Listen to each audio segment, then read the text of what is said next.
Olá e bem-vindos. Captar a emoção de uma família é uma arte, não é? Mas, hoje em dia, essa arte vem com um campo minado de responsabilidades legais.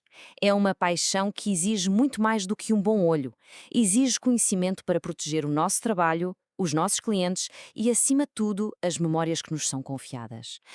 E esta complexidade não é algo passageiro, é mesmo a nova realidade.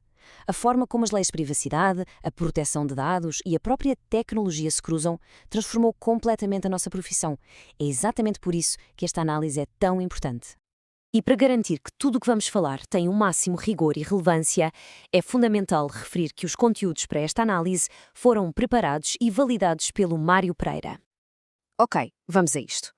Muitas vezes, olhamos para a lei como um fardo, como um conjunto de regras que nos limitam. Mas a perspectiva correta é vê-la como um escudo.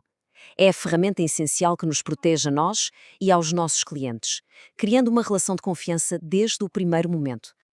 Este quadro resume, no fundo, os 4 pilares que sustentam a nossa atividade. A Constituição, que consagra o direito à imagem como algo fundamental, o Código Civil, que regula o uso comercial, e sim, isto significa que o nosso portfólio precisa de consentimento expresso, o Código Penal, que criminaliza a devassa da vida privada, e, claro, o famoso RGPD, que nos diz que cada fotografia é um dado pessoal e impõe regras muito estritas sobre como guardamos e tratamos. E aqui está o ponto central de tudo: o consentimento. O que é um consentimento válido hoje em dia? Bem, já não basta um sim dito de passagem. Com o RGPD, tem de ser uma manifestação de vontade muito clara, dada livremente para fins bem específicos e só depois de a pessoa ter sido devidamente informada. Não é uma formalidade, é o que torna o nosso trabalho legal. Agora que temos as bases, vamos fazer uma viagem pelas diferentes fases da fotografia de família. Cada uma delas tem os seus próprios desafios e, claro, as suas próprias nuances legais. Da gravidez aos eventos em família, cada momento exige uma abordagem diferente. E começamos pela fotografia de gravidez. Uma fase de uma intimidade e vulnerabilidade tremendas, onde o nosso trabalho se move naquela fronteira entre a arte documental e o que pode ser considerado um registro de dados de saúde.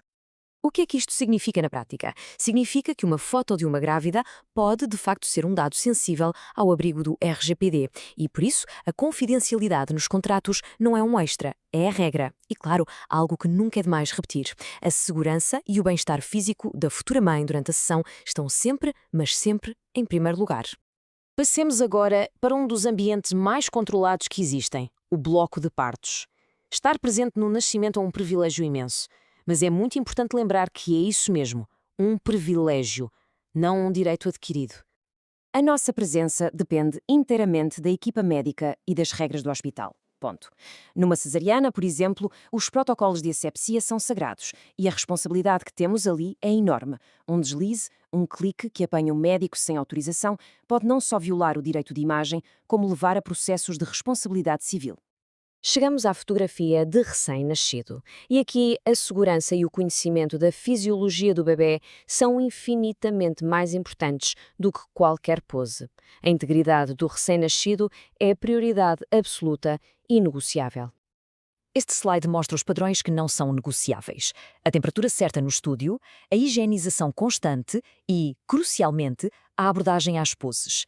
As mais complexas devem ser sempre composições digitais. Isto não são apenas conselhos, são os padrões que definem um verdadeiro profissional. E aqui está o exemplo perfeito. A famosa pose do sapinho é, na verdade, uma ilusão de edição. Nunca, em circunstância alguma, é feita com o bebê a suster-se sozinho. É sempre uma fusão digital de imagens, onde o bebê esteve apoiado a 100% do tempo. Saber isto distingue o amador do profissional responsável. Vamos agora para os eventos, como os batizados, onde a complexidade aumenta bastante. De repente, já não se trata apenas da família que nos contratou, mas também dos direitos dos convidados, das regras do espaço e, por vezes, da própria igreja. É preciso estar ciente de que as dioceses podem ter regras próprias sobre o uso comercial das imagens e que cada convidado tem o seu próprio direito à imagem. E atenção, o consentimento dos pais para usar fotos dos filhos em portfólios não é eterno, pode ser revogado a qualquer momento. Bem, já vimos os cenários específicos. Vamos agora focar-nos nas ferramentas de negócio que constroem a base de uma prática fotográfica que seja não só segura, mas também sustentável.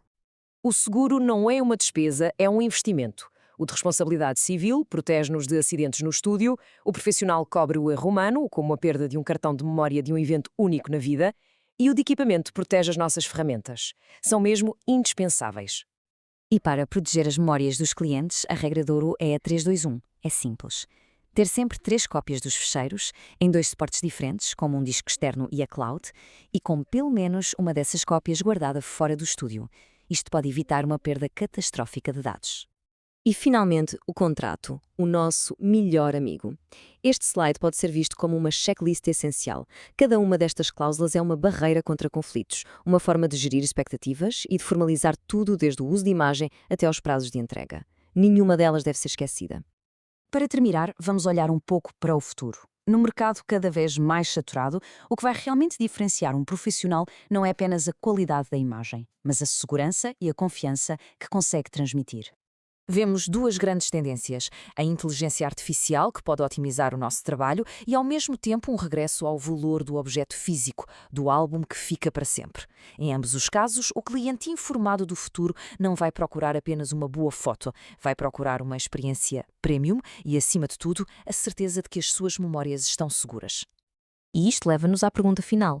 No fim do dia, nós somos guardiões de legados. A questão não é apenas se as nossas fotos estão seguras, mas se toda a nossa prática profissional está estruturada para proteger essas memórias de uma forma verdadeiramente responsável. Espero que esta análise tenha sido útil.